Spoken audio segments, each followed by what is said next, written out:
Anybody would argue that trust is the economy of life. Trust is the economy of every relationship.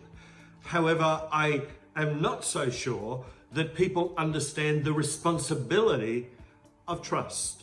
So let me ask you, are you emotionally trustworthy? Are you financially trustworthy? Are you psychologically trustworthy? Are you relationally trustworthy?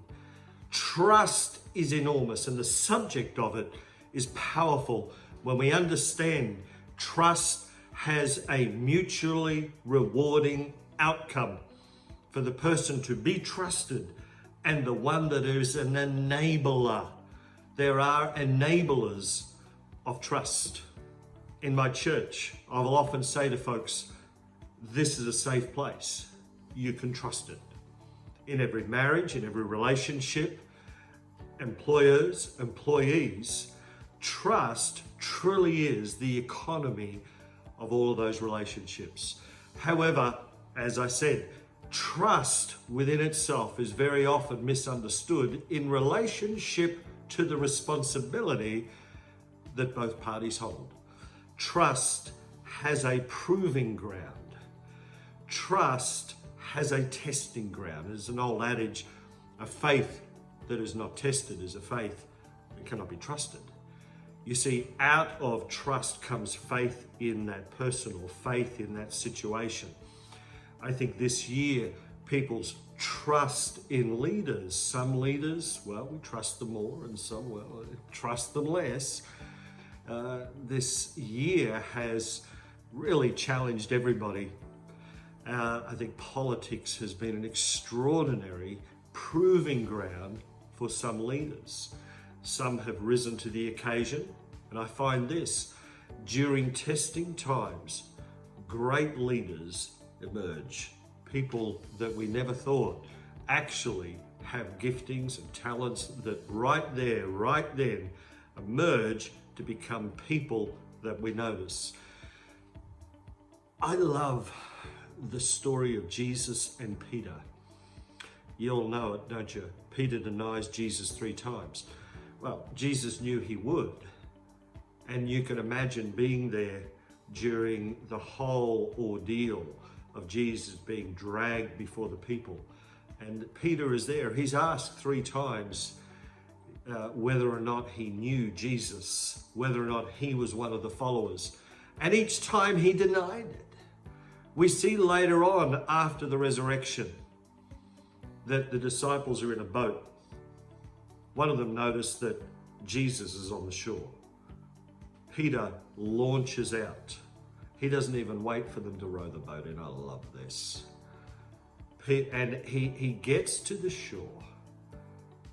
He obviously just stands there. He doesn't go running over to Jesus. Jesus is sitting down. He's already got a little fire there made, and he's cooking some fish. Jesus is relaxed.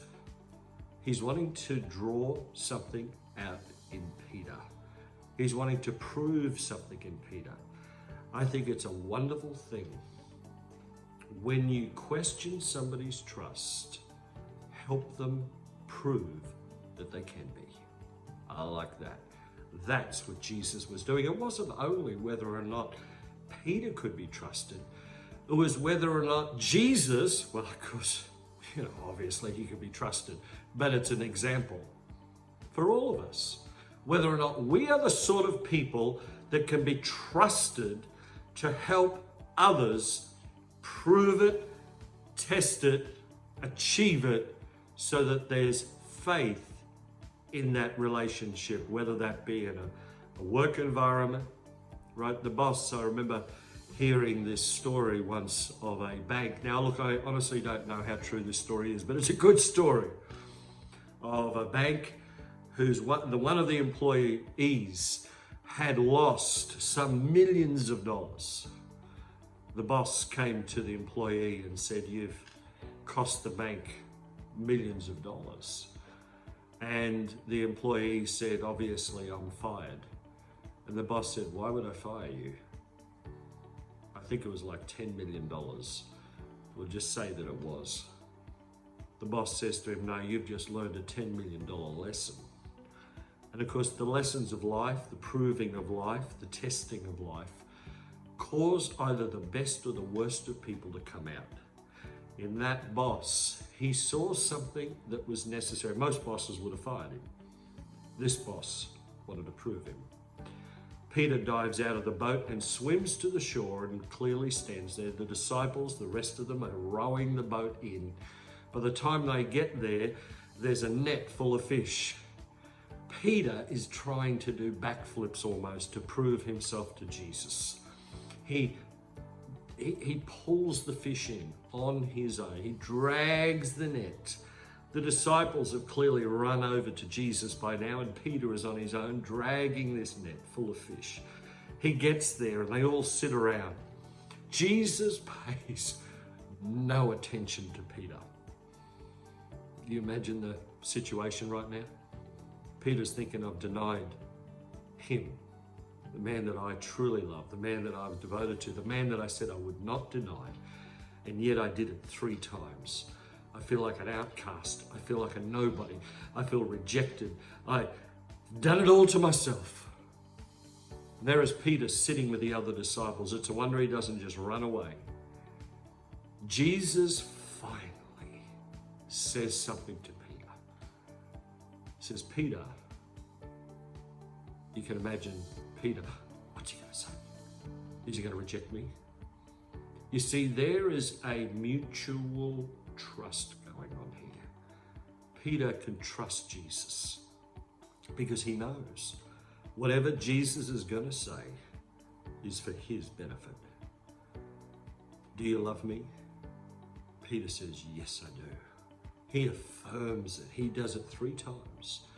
You see, within all of these situations, being the pastor of a church, there's been numerous occasions where I've been confronted by situations where someone has behaved untrustworthy in whatever that might be. My role is not just to remind them of that, remind them of what they've done wrong, but to help enable them. And so trust is mutual. It's the economy, you see. There's an exchange that goes on. Imagine being the sort of person where you enable others to rise to the occasion as Jesus did. And of course, the end of that story is that Jesus says, well, now go and feed my sheep, feed my lambs. Do what you said you'd do, Peter. And of course, we know that Peter did go. He was empowered now because of trust. The trust that Jesus tested, the trust that he proved in Peter. And of course, Peter then goes out. Of course, Mary Magdalene was the same. Jesus defends that woman. He then says, now go and sin no more. There would be tests for that woman. There would be a proving ground for that woman. However, she was enabled to rise to the occasion. Why don't you be an enabler of trust in others? Not where you just remind them of what they have done wrong, but where you enable them to get it right. So trust. It's not just about whether or not somebody might steal $20. It's not just about whether or not that relationship is good, bad, or indifferent. It's not just an employee that may have made a mistake, but it's an employer, it's a pastor, it's a husband, it's a wife, it's a brother, it's a sister, it's a friend. There will be an enabler to help test it, to help prove it, and see that person trustworthy.